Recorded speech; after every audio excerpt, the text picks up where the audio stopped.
जय हिंद प्यारे साथियों, कैसे हो आप सभी। आशा करता हूँ अच्छे होंगे। मैं सूरज आप सभी को स्वागत करता हूँ आपके YouTube channel power of question पर। आइए दोस्तों, आज का हमारा जो वीडियो होने वाला है, इस वीडियो में हम लोग आज डिस्कस करने वाले हैं उत्तर प्रदेश पुलिस कांस्टेबल के हिंदी की आज की क्लास होने वाली है, हिंदी सब्जेक्ट की। इसमें से सामान्य हिंदी से जितने भी प्रश्न पूछे जाते हैं आपके लूसेंट से, किससे, लूसेंट का हिंदी से प्रश्न लिए गए हैं दोस्तों। बहुत ही महत्वपूर्ण प्रश्न होने वाले हैं, ठीक है। Uttar Pradesh police constable D exam की तैयारी आप हिंदी, सामान्य हिंदी अगर आपको पढ़ना है तो आप लूसेंट से पढ़िए, आपके बहुत सारे क्वेश्चन इसमें से फंस जाते हैं, ठीक है दोस्तों। तो चलिए वीडियो करते हैं कंटिन्यू, लेकिन उससे पहले आप हमारे चैनल पर नए हो, चैनल को सब्सक्राइब करिएगा, वीडियो को लाइक करिएगा और कमेंट करके ज़रूर बताइएगा कि वीडियो हम कैसा बना रहे हैं, ठीक है दोस्तों। तो चलिए वीडियो करते हैं कंटिन्यू। ये प्रैक्टिस सेट नंबर मित्रों 1 है, कितना, ये प्रैक्टिस सेट नंबर 1 है। ऑलरेडी हमने करंट अफेयर का, जीके का और रीजनिंग का वीडियो बना के रखा है। आप उस वीडियो को जाके वॉच करिएगा, ठीक है। और वीडियो पसंद आ रहा है तो चैनल को ज़रूर सब्सक्राइब करके वीडियो को लाइक कर दीजिएगा दोस्तों। चलिए, तो आज का जो पहला प्रश्न होने वाला है, पहला प्रश्न क्या कहता है, पहला प्रश्न कहता है साथियों, हिंदी का पहला पत्र है, हिंदी का जो पहला पत्र है क्या है दोस्तों, इसको आपको कमेंट, आपके ऑप्शन दिए गए हैं, बनारस अखबार या इतिहास, तमिरनाशक या हरिश्चंद्र मैगजीन या उद्दंड मार्तंड, ठीक। तो प्रश्न नंबर 1 का जो राइट आंसर होगा वो ऑप्शन नंबर क्या होगा, डी होगा। क्या होगा साथियों, ऑप्शन नंबर डी, ठीक है। तो ऑप्शन नंबर 1 का, प्रश्न नंबर 1 का राइट आंसर क्या होगा, ऑप्शन नंबर डी होगा। क्या होगा, ऑप्शन नंबर डी, ठीक है। चलिए चलते हैं अगले प्रश्न की तरफ। और आपका प्रश्न नंबर 2 क्या कहता है, प्रश्न नंबर 2 कहता है दोस्तों, आप कौन सा सर्वनाम है, जो आप शब्द लिखा गया है ये कौन सा सर्वनाम होता है ठीक है। सबसे पहले बात की जाए दोस्तों कि सर्वनाम क्या होता है। सर्वनाम वो होता है जो संज्ञा के स्थान पर प्रयोग किया जाता है। जैसे राम आपका संज्ञा है, इसके स्थान पे वह, हम, ठीक, वे, ये सब क्या है, ये सब आपके सर्वनाम है। आप, ठीक है, ये सब क्या है दोस्तों, ये सब सर्वनाम है, ठीक है। तो आप कौन सा सर्वनाम है, निजवाचक सर्वनाम, निश्चयवाचक सर्वनाम या अनिश्चयवाचक, या इनमें से कोई नहीं। तो सर्वनाम दोस्तों 6 प्रकार के होते हैं टोटल, ठीक है। कितने प्रकार के, 6 प्रकार के। तो ये प्रश्न नंबर 2 का राइट आंसर क्या होगा, ऑप्शन नंबर बी होगा। क्या, ऑप्शन नंबर बी, निश्चय सर्वनाम है। क्या है, निश्चय सर्वनाम। आप जो लिखा गया है दोस्तों, आप क्या है, निश्चय सर्वनाम है, ठीक है। चलिए, तो प्रश्न नंबर 2 का राइट आंसर क्या होगा, ऑप्शन नंबर बी, ठीक है। चलिए अगले प्रश्न की तरफ। और प्रश्न नंबर 3 क्या कहता है, प्रश्न नंबर 3 कहता है साथियों, इनमें से कौन सा शब्द सर्वनाम से बना हुआ विशेषण है। सर्वनाम से बना हुआ विशेषण, विशेषण क्या होता है दोस्तों, अभी हमने बताया सर्वनाम क्या होता है। सर्वनाम होता है संज्ञा के स्थान पर जो शब्द प्रयोग किया जाता है वो क्या होता है, सर्वनाम होता है। अगर मैं बात करूं विशेषण की, कि विशेषण किसे कहते हैं, विशेषण आपका क्या होता है, संज्ञा और सर्वनाम की, किसकी, संज्ञा और सर्वनाम की जो विशेषता को बताता है वही क्या होता है, विशेषण, ठीक है। लेकिन आपको बताना है इनमें से कौन सा शब्द ऐसा है जो सर्वनाम से बना है। प्रश्न नंबर 3 का जो राइट आंसर होगा, ऑप्शन नंबर क्या होगा, डी, ठीक है, ऑप्शन नंबर डी। प्रश्न नंबर 3 का राइट आंसर क्या होगा, ऑप्शन नंबर डी। 13 शब्द जो लिखा गया है दोस्तों, 13 ये सर्वनाम से बना हुआ विशेषण है, ठीक है, 13, ठीक। चलिए अब चलते हैं अगले प्रश्न की तरफ। और आपका प्रश्न नंबर 4 क्या कहता है, प्रश्न नंबर 4 कहता है, मैं आज नहीं पढ़ूंगा कौन सा वाक्य है। मैं आज नहीं पढ़ूंगा कौन सा वाक्य है, संकेतवाचक, आज्ञावाचक, विधिवाचक, निषेधवाचक। निषेध को ही दोस्तों नकारात्मक वाक्य भी कहा जाता है। क्या, नकारात्मक वाक्य, ठीक है, नकारात्मक वाक्य जिसमें कर्ता के द्वारा कार्य को नकारा जाता है, ठीक है दोस्तों। कर्ता के द्वारा कार्य को क्या किया जाता है, नकार दिया जाता है, मतलब मना कर दिया जाता है, नो, ठीक। तो प्रश्न नंबर 4 का राइट आंसर क्या हुआ, देखिए, मैं आज नहीं पढ़ूंगा, इसमें क्या, कर्ता जो है वो कार्य को नकार रहा है, तो इसलिए यह कौन सा वाक्य होगा, निषेधवाचक वाक्य। और निषेधवाचक वाक्य को ही क्या कहा जाता है, नकारात्मक वाक्य, निगेटिव सेंटेंस, ठीक है। चलिए अब चलते हैं अगले प्रश्न की तरफ। प्रश्न नंबर 5 क्या कहता है, दुवंत्री क्या, दुवन्नी कौन सा समास है, दुवन्नी, ठीक है दोस्तों, दुवन्नी कौन सा समास है दोस्तों? द्विग समास, बहुब्रीहि समास, कर्मधारक या अव्ययीभाव भाव। प्रश्न नंबर 5 का जो राइट आंसर होगा ऑप्शन नंबर ए होगा। क्या? ऑप्शन नंबर ए द्विग समास होता है। ठीक है दोस्तों, दुगन्नी क्या है? द्विग समास है। इस चलिए अब चलते हैं अगले प्रश्न की तरफ। प्रश्न नंबर 5 क्या कहता है? प्रश्न नंबर 5 कहता है प फ ब भ म का उच्चारण स्थान किसका दोस्तों? प फ ब भ और म का उच्चारण स्थान आपको बताना। तालु, ओष्ठ, कंठ या दंत। इसका मतलब होता है दोस्तों, उच्चारण स्थान का मतलब ये होता है कोई अगर वर्ड दिया गया है, कोई वर्ड अगर आपको दिए गए हैं, इस वर्ड को आपको बताना है कि बोलने में किस अंग का ज़्यादा प्रयोग होता है। जैसे पा को बोलने के लिए ओठ की आवश्यकता पड़ती है, फा को बोलने के लिए ओठ चाहिए आपको, बा को भी, भा मा। इन 5 वर्ड को अगर बोलने के लिए किसकी हेल्प लेनी पड़ती है? तो हेल्प लेनी पड़ती है आपकी ओठ की। ठीक है, तो इसका जो उच्चारण स्थान होगा क्या होगा? ओष्ठ होगा। ठीक, तो ऑप्शन नंबर बी आपका राइट आंसर होगा। प्रश्न नंबर 6 का राइट आंसर क्या होगा? Option number B. आशा करता हूँ ये चीज़ आपको अच्छे समझ में आई होगी। अब चलिए चलते हैं अगले प्रश्न की तरफ। प्रश्न नंबर 7 क्या कहता है? ओह यह पिट गया कौन सा वाक्य है? ठीक है दोस्तों, ओह यह पिट गया, जैसे कोई है दूसरों कह रहा है ओह यह पिट गया, ये कौन सा वाक्य है? विस्मय अधिक विस्मयवाचक वाक्य या विधिवाचक या संकेतवाचक या इनमें से कोई नहीं। प्रश्न नंबर 7 का राइट आंसर क्या होगा?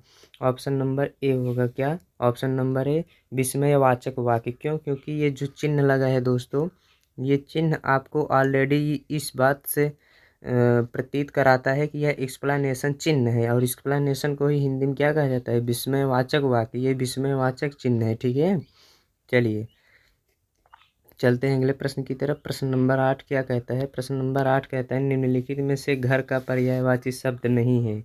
घर का पर्यायवाची शब्द नहीं है दोस्तों, कौन सा? निकेतन आपका पर्यायवाची होता है घर का। ठीक, फिर शाला भी आपका घर का ही पर्यायवाची है, पाठशाला जिसको बोलते हैं। सदन आपका घर ही है। ठीक है, रही बात आपका पावक, पावक आपका घर का पर्यायवाची नहीं है। तो ऑप्शन नंबर डी 8 के लिए ऑप्शन नंबर डी आपका राइट आंसर होगा। पावक किसका पर्यायवाची है? आप लोग कमेंट करके ज़रूर बताइएगा दोस्तों, कमेंट करके ज़रूर बताइएगा पावक किसका पर्यायवाची शब्द है। ठीक है, चलिए अब चलते हैं अगले प्रश्न की तरफ। प्रश्न नंबर 9 क्या कहता है? प्रश्न नंबर 9 कहता है महावीर प्रसाद द्विवेदी ने आदिकाल को क्या संज्ञा दी थी? महाप्रसाद द्विवेदी जो आदिकाल के कवि लेखक थे, इन्होंने आदिकाल को क्या संज्ञा दी? बीजोपन काल या आदिकाल या वीरगाथा काल या चारण काल। तो प्रश्न नंबर 9 का जो राइट आंसर होगा ऑप्शन नंबर बी होगा। क्या होगा? Option number B. प्रश्न नंबर 9 का right answer option number B. Mahaprasad Dwivedi ने आदिकाल को आदिकाल की संज्ञा दी थी। ठीक है, चलिए अब चलते हैं प्रश्न नंबर 10 की तरफ। और आपका प्रश्न नंबर 10 क्या कहता है दोस्तों? हिंदी साहित्य के इतिहास के संबंध में modern vernacular literature of Hindustan किसने लिखा है? ध्यान से देखिएगा, हिंदुस्तान नहीं हिंदुस्तान। ठीक है, गर्गा दत्त ताउसी या सुमित चटर्जी या वीरेंद्र वर्मा या जॉर्ज अब्राहम ग्रीयर्स ने। प्रश्न नंबर 10 का जो राइट आंसर होगा ऑप्शन नंबर डी होगा। क्या होगा? जॉर्ज अब्राहम ग्रीयर्स ने लिखा है। क्या लिखा है? Modern vernacular literature of Hindustan. ठीक है, इसके लेखक कौन है? George Abraham Grierson. चलिए अब चलते हैं प्रश्न नंबर 11 की तरफ। प्रश्न नंबर 11 कहता है नाक कौन सा लिंग है दोस्तों? नाक बहुत ही मोस्ट इम्पॉर्टेंट प्रश्न है, अच्छा प्रश्न है। ठीक है, नाक कौन सा लिंग है? पुल्लिंग लिंग, स्त्रीलिंग या ए और बी दोनों या इनमें से कोई नहीं, मतलब स्त्री पुरुष दोनों या स्त्री या पुरुष या इनमें से कोई नहीं। प्रश्न नंबर 11 का जो राइट आंसर होगा ऑप्शन नंबर बी होगा। क्या? Option number B. जो नाक है दोस्तों वो क्या है?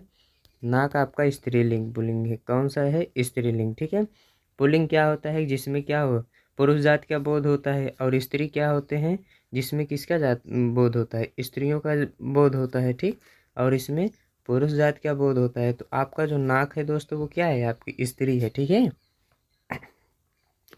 चलिए प्रश्न नंबर 12 की तरफ चलते हैं। प्रश्न नंबर 12 क्या कहता है, कौन सी भाषा देश की पुरानी भाषा है? हिंदी, संस्कृत, मराठी या अंग्रेजी? ये तो बहुत इंपॉर्टेंट प्रश्न है, बहुत सरल है, सबको पता है कि भारत की सबसे पुरानी भाषा संस्कृत है। क्या है?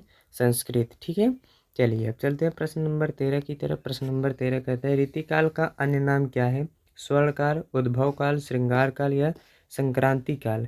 तो रीतिकाल का जो ओल्ड नेम है दोस्तों, वो मतलब अन्य नाम जो है वो होता है आपका श्रृंगार काल। ठीक है, कौन सा काल? श्रृंगार काल। रीतिकाल को ही श्रृंगार काल कहा गया है। इसमें इस काल में भी सभी लोग श्रृंगार करते थे, इसलिए इसको क्या कहा गया? श्रृंगार काल। प्रश्न नंबर 14 क्या कहता है, गोस्वामी तुलसीदास का निधन वाराणसी के किस घाट पर हुआ था? बहुत ही इंपॉर्टेंट प्रश्न है। गोस्वामी तुलसीदास ने ही रामायण की रचना की थी, उन्होंने ही तुलसीदास रामायण लिखा है।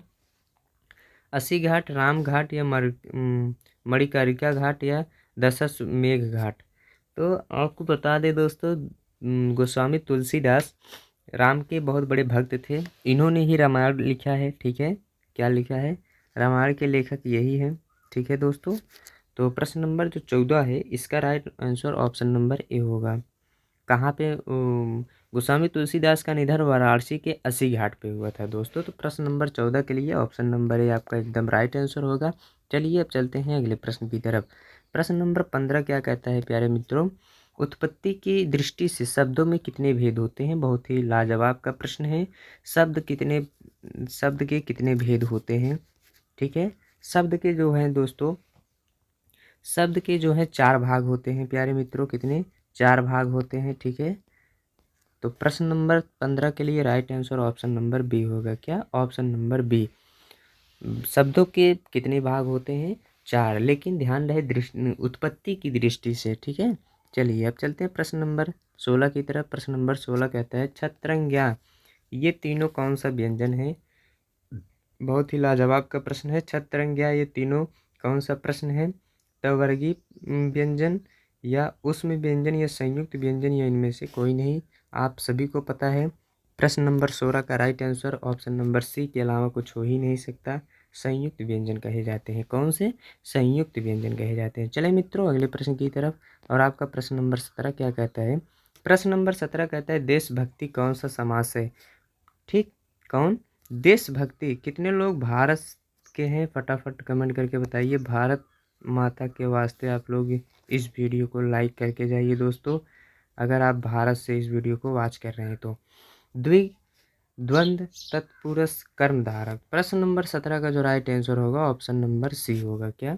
ऑप्शन नंबर सी, तत्पुरुष। देशभक्त मतलब तत्पुरुष समास है। चलिए अब चलते हैं प्रश्न नंबर 18 की तरफ। प्रश्न नंबर 18 क्या कहता है? सूफी संतों की शैली। सूफी संतों की शैली क्या है? गजल, मसनवी, तजुर्बा, मरसिया? प्रश्न नंबर 18 का right answer option number B होगा। क्या? Option number B. प्रश्न नंबर 18 के लिए right answer option number B होगा। चलिए प्रश्न नंबर 19 क्या कहता है? भाषा के कितने रूप होते हैं? ठीक है, भाषा के कितने रूप होते हैं? प्रश्न नंबर 19 का राइट आंसर क्या होगा? 2। भाषा के मूल रूप 2 होते हैं प्यारे साथियों। कितना? 2 होते हैं। ठीक है, चलिए प्रश्न नंबर 20 क्या कहता है?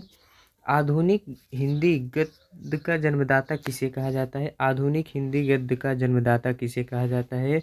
अमीर खुसरो को, भारतेंदु हरिश्चंद्र, गंगा कवि को, या इनमें से कोई नहीं? प्रश्न नंबर 20 का जो राइट आंसर होगा option number B, Harishchandra, Bharatendu Harishchandra ji को आधुनिक हिंदी गद्य का जन्मदाता कहा जाता है।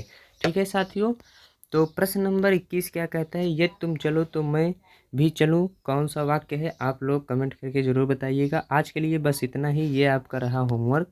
ठीक है, क्या है? ये रहा आपका होमवर्क। इस प्रश्न का आप आंसर ज़रूर हमें बताइएगा। आज के लिए इतना ही साथियों, मिलते हैं अगले वीडियो में। तब तक के लिए जय हिंद, जय भारत।